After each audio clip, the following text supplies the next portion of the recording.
സ്ഥലത്തും പോയി പ്രസംഗിക്കുന്നുണ്ടല്ലോ, ഓരോ സ്ഥലത്തും പോയി പ്രസംഗിക്കുമ്പോൾ അതാത് സംസ്ഥാനങ്ങളുമായി ബന്ധപ്പെട്ട് ഒരേ കാര്യം എനിക്ക് പശ്ചിമ ബംഗാളുമായി ഭയങ്കരമായ ആത്മബന്ധമാണ് എന്ന് പറയും.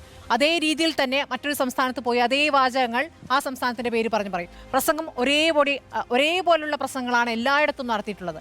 അപ്പോൾ ഈ പറയുന്ന കാര്യങ്ങൾ ഇപ്രാവശ്യം ഇന്ത്യ മുന്നണിക്ക് പറ്റിയൊരു കാര്യം എന്ന് പറയുന്നത്, ഇന്ത്യ മുന്നണിക്ക് ട്രെൻഡ് സെറ്റ് ചെയ്യുമ്പോൾ ഈ 5ാമത്തെ ഘട്ടവും 6ാമത്തെ ഘട്ടവും എത്തി. ഞാൻ പറയുന്നത് 1ാമത്തെ ഘട്ടത്തിലും 2ാമത്തെ ഘട്ടത്തിലൊന്നും ഇന്ത്യ മുന്നണി ജാതി സർവേ എന്ന് പറയുന്ന പ്രധാനപ്പെട്ട വിഷയം അവിടേക്ക് മുന്നോട്ട് വെക്കുന്നത് ഇന്ത്യ മുന്നണിയാണ്. അതിന്മേലാണ് പിന്നീട് അത് സംവരണം എടുത്തു മാറ്റി അതെടുത്ത് മുസ്ലിങ്ങൾക്ക് കൊടുക്കാൻ പോകുന്നു എന്ന രീതിയിൽ വ്യാഖ്യാനിച്ച് നരേന്ദ്രമോദി പറയുന്നത്. പ്രധാനപ്പെട്ട വിഷയം കൊണ്ടുവന്നത് പ്രതിപക്ഷം തന്നെയാണ്, ഒരു സംശയമില്ല. അതിന് മറുപടി പറഞ്ഞുകൊണ്ട് അതിനെ വേറെ രീതിയിൽ ട്വിസ്റ്റ് ചെയ്തുകൊണ്ട് മോദി മുന്നേറി. മോദിക്ക് ആ കാര്യത്തിൽ നേട്ടമുണ്ടാക്കാനായി എന്ന് വേണം മനസ്സിലാക്കാൻ. അല്ല, സാധാരണഗതിയിൽ 2014-ലും 2019-ലും നമ്മൾ കണ്ടത് ഒരു തെരഞ്ഞെടുപ്പിൽ BJPയും നരേന്ദ്രമോദി അജണ്ട സെറ്റ് ചെയ്യും. ആ അജണ്ട സെറ്റ് ചെയ്ത് കഴിഞ്ഞ് കഴിഞ്ഞാൽ പിന്നെ അതിന്റെ പിന്നാലെ പ്രതിപക്ഷ പാർട്ടികൾ ഈ ഓട്ടമാണ്. ഇപ്രാവശ്യം അതിന് വിപരീതമായി 2024 തെരഞ്ഞെടുപ്പിൽ അജണ്ട സെറ്റ് ചെയ്യാൻ ആദ്യം മുതൽ തന്നെ പ്രതിപക്ഷത്തിൽ ആദ്യത്തെ ഉണ്ണിബാലകൃഷ്ണൻ 1ാമത്തെ ഘട്ടത്തിൽ 2ാമത്തെ ഘട്ടത്തിൽ എന്ത് അജണ്ടയാണ് കോൺഗ്രസ് സെറ്റ് ചെയ്തത്? അതായത്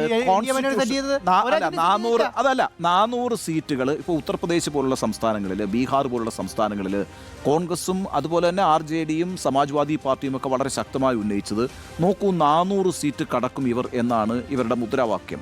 400 പാർ. ആ 400 സീറ്റ് കടന്നാൽ എന്താ സംഭവിക്കുക? കോൺസ്റ്റിറ്റ്യൂഷൻ റീറൈറ്റ് ചെയ്യും. കോൺസ്റ്റിറ്റ്യൂഷൻ റീറൈറ്റ് ചെയ്താൽ ഇപ്പോൾ നിങ്ങൾക്ക് കിട്ടിക്കൊണ്ടിരിക്കുന്ന സംവരണ ആനുകൂല്യങ്ങൾ കിട്ടില്ല.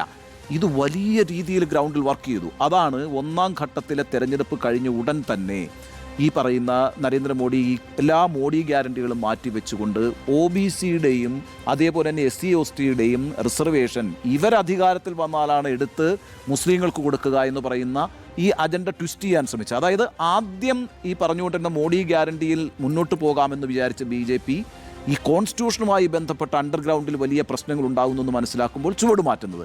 അങ്ങനെ അവിടെ മുതൽ പിന്നെ അജണ്ട നിശ്ചയിക്കപ്പെടുകയാണ്. അതിനുശേഷം പിന്നെ നമ്മളിപ്പോൾ നേരത്തെ പറഞ്ഞതുപോലെ അവസാന ഘട്ടത്തിലായപ്പോൾ 75ാമത്തെ വയസ്സ്, യോഗി ആദിത്യനാഥിനെ മാറ്റം തുടങ്ങിയിട്ട് അരവിന്ദ് കെജ്രിവാളിനടക്കം ഈ കാര്യങ്ങളിൽ മാറ്റങ്ങൾ കൊണ്ടുവരാൻ കഴിഞ്ഞു.